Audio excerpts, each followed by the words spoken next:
तो hello everyone, welcome to Muskan crack channel. So आज date है 16 अक्टूबर 2023 और हमारे द डेली करंट अफेयर्स की, जिसमें हम आपको प्री और मेंस के पॉइंट ऑफ व्यू से जो डेली करंट अफेयर्स आते हैं ना न्यूज में, वो कैसे यूज होंगे उसके उसके हिसाब से पढ़ाएंगे। और एक और बात हम बताना चाहते हैं कि एक्सक्लूसिवली आप इसको प्रीलिम्स 2024 के हिसाब से मान सकते हो, क्योंकि इसमें फैक्चुअल नॉलेज ज्यादा होगी। लेकिन इसके साथ साथ इसमें मेंस ओरिएंटेड डाटा भी होगा, कोई केस स्टडी भी होगी, कोई फिगर भी होगा, कोई कोलैबोरेशन इफेक्ट होते हैं ना, तो वो भी पता चलेगा। तो आप उसको मेंस में भी यूज कर सकते हो, हम बताएंगे कैसे। अगर आपको ये सेशन अच्छा लगे, आप पहले पूरा देखिएगा। और अगर आपको अच्छा लगे तो प्लीज इस सेशन को लाइक शेयर एंड सब्सक्राइब कीजिएगा, क्योंकि ये एग्जाम के लिए ही बनाया गया है, आपकी और हमारी सुविधा के लिए। चलिए बिना किसी देरी के स्टार्ट करते हैं हमारे डेली करंट अफेयर्स सेशन। पहली न्यूज है agreement on cooperation in energy sector. India and Saudi Arabia ने मेमोरेंडम ऑफ अंडरस्टैंडिंग साइन किया है एनर्जी सेक्टर को लेकर, जिसमें कोलैबोरेशन करेंगे ये दोनों countries renewable energy, energy efficiency, hydrogen, grid interconnection, petroleum, natural gas, energy security, जितनी भी एनर्जी से रिलेटेड चीजें रहेंगी उस पर काम करेंगी। ये क्या करेंगी कि इंकरेज करेंगे बायलैटरल इन्वेस्टमेंट को in different field like oil and gas, storage, hydrogen, electricity. Climate change को भी ध्यान में रखकर इन्होंने भी जो इकोनॉमी से रिलेटेड टेक्नोलॉजी होगी ना, कार्बन कैप्चर स्टोरेज, इनको भी इम्पावरमेंट करेंगे। और साइबर सिक्योरिटी और एनर्जी सिक्योरिटी में भी ये दोनों कंट्रीज काम करेंगे। इस डाटा को आप लिख सकते हो अपनी एनर्जी इंटरनेशनल रिलेशनशिप में, जो कि इंडिया सऊदी अरेबिया के साथ होंगे। क्या आपको पता है वेस्ट एशिया हमारे लिए कितना इम्पोर्टेंट है इन एनर्जी सिक्योरिटी के लिए? सो इंडिया सऊदी अरेबिया के हिसाब से ये आपको ध्यान रखना होगा। चलिए बढ़ते हैं अपने नेक्स्ट न्यूज की तरफ। ये न्यूज है travel for life initiative. Pacific Asia travel association, इसका नाम होता है पाटा। वो इंडिया के साथ पार्टनरिंग कर रही है। क्यों? क्योंकि जो एक्सपेंड करे ट्रेवल फॉर लाइफ इनिशिएटिव के लिए एशिया पैसिफिक रीजन में, इंडिया ने पाटा के साथ पार्टनरशिप की है कि हमारा जो टूरिज्म सेक्टर में लाइफ इनिशिएटिव से रिलेटेड मीन्स इकोलॉजी को ध्यान में रखते हुए जो ट्रेवलिंग की रेशनिंग होगी ना, उसको आगे बढ़ाने के लिए मिनिस्ट्री ऑफ टूरिज्म क्या करेगी, एक पाटा डेस्क को बनाएगी, जिसमें हम पाटा के साथ काम कर सकते हैं। पाटा का full form Pacific Asia travel association, tourism related cooperation होगा। अब लाइफ क्या है? Travel for life, it is a sectoral programme launch by the ministry of tourism. आप ध्यान रखना, ये लाइफ है ना, टूरिज्म मिनिस्ट्री के अंदर है, ना कि ecology environment point of view से। लेकिन इसके साथ ही environment, forest and climate change भी अपना सपोर्ट करेगी। लेकिन लॉन्च किसके द्वारा? टूरिज्म मिनिस्ट्री के साथ हुई। और साथ में united nation world tourism organisation भी सपोर्ट करेगी। बस आपको ये ध्यान रखना है। और इसका एम क्या होगा? Behavioural change in both tourist and tourism, business में चेंज करना, इन्वायरमेंट प्रोटेक्शन करना, सोशल कल्चरल सस्टेनेबिलिटी को बढ़ाना, इसका ये एम होगा। बस आपको यही पेरेंट्स पॉइंट ऑफ व्यू से न्यूज ध्यान में रखनी है। चलिए बढ़ते हैं हम अपने नेक्स्ट न्यूज की तरफ। ये नेक्स्ट न्यूज है comprehensive nuclear test ban treaty. Russia ने रिसेंटली ये बोला है कि वो सी एंड CTBT से विथड्रॉल करेगा और आगे आने वाले फ्यूचर में कोई भी यूनाइटेड स्टेट्स के साथ ऐसी ट्रीटी को साइन नहीं करे। इसलिए ये न्यूज में है। CTBT क्या होती है? ये ग्लोबल ट्रीटी है जिसको यूनाइटेड नेशन ने 1996 में अडॉप्ट किया था, जो कि हर टाइप के न्यूक्लियर एक्सप्लोजन को प्रोहिबिट करती है फॉर मिलिट्री और पीसफुल पर्पसेस के लिए। लेकिन ये रेटिफिकेशन सबके साथ नहीं हो पाया, इसलिए इनकम्प्लीट ट्रीटी है। जिसके बारे में और ज्यादा जानते हैं, ये स्टार्ट हुई थी न्यूक्लियर टेस्ट जब 1945 टू 1996 चल रहे थे ना, तो इससे इन्वायरमेंटल एंड हेल्थ इम्पैक्ट हो रहा था रेडियो एक्टिविटी की वजह से। उसके लिए CTBT ट्रीटी लॉन्च की गई थी कि लिमिटेड टेस्टिंग हो न्यूक्लियर वेपन्स की। जिससे ये हमारा outer space, atmosphere, under water protect हो सके। अब इसमें एक्सेप्शन भी है कि some countries have conducted nuclear test लेकिन ज्वाइन नहीं किया है। लाइक इंडिया ने ज्वाइन नहीं किया इसको, पाकिस्तान ने ज्वाइन नहीं किया, नॉर्थ कोरिया ने ज्वाइन नहीं किया।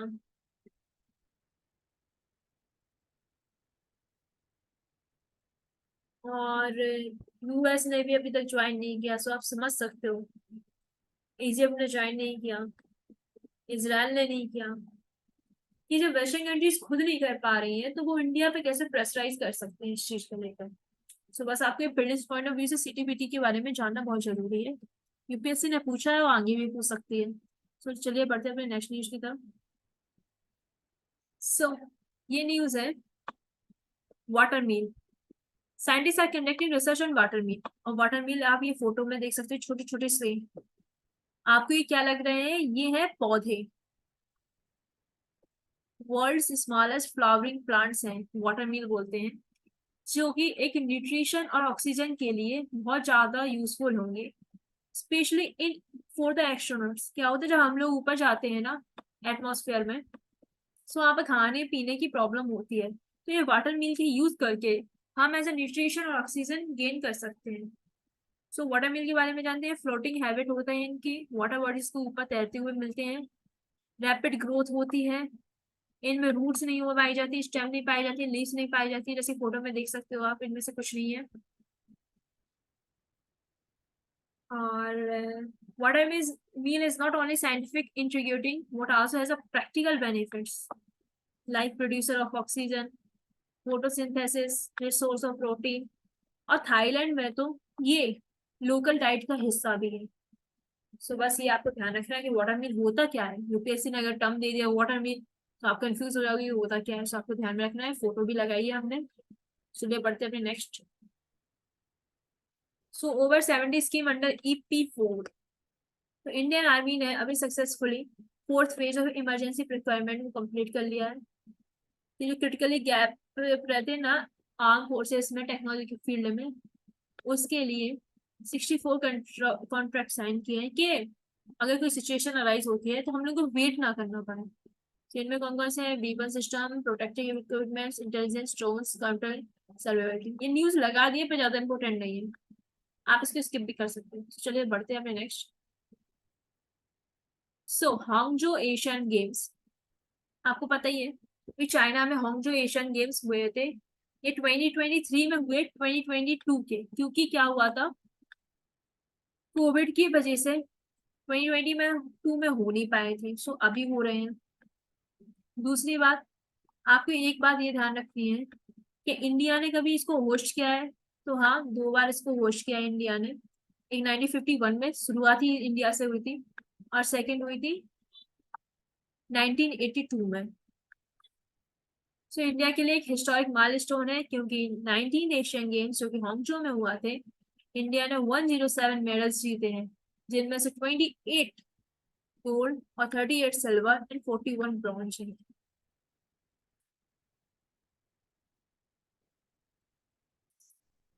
और इंडिया की रैंक 4th नंबर पर है आफ्टर चाइना, जापान और साउथ कोरिया के बाद। और इंडिया जो कि 8th नंबर पर थी 2018 आशियान गेम्स जो कि इंडोनेशिया में हुए थे, उसमें इंडिया ने अपनी रैंकिंग इंप्रूव की है। 2018 के कहाँ हुए थे? इंडोनेशिया में हुए थे। फिर नीरज चोपड़ा ने जेवलिन में गोल्ड लिया।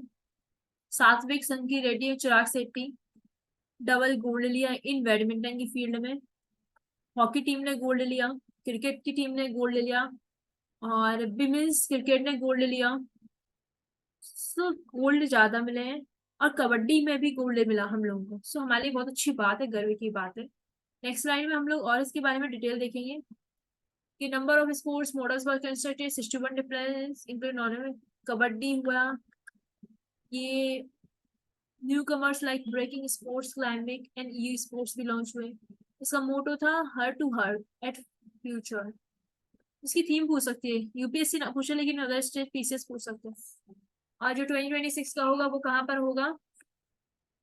ये होगा जापान में, सिटी ऑफ नागोया। तो एशियन गेम्स के बारे में इसको बोलते हैं आशियाड, क्योंकि main multi sports event held होता है हर 4 साल में।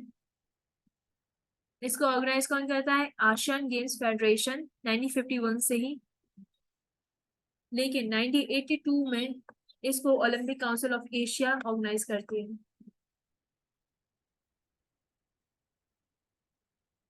सो second largest multi sport event है ओलंपिक गेम्स के बाद आशियन गेम्स। अब इसराइल को क्यों इंक्लूड नहीं किया गया है? क्योंकि इसराइल की जो सिक्योरिटी रीजन की वजह से इसको इंक्लूड नहीं किया गया है।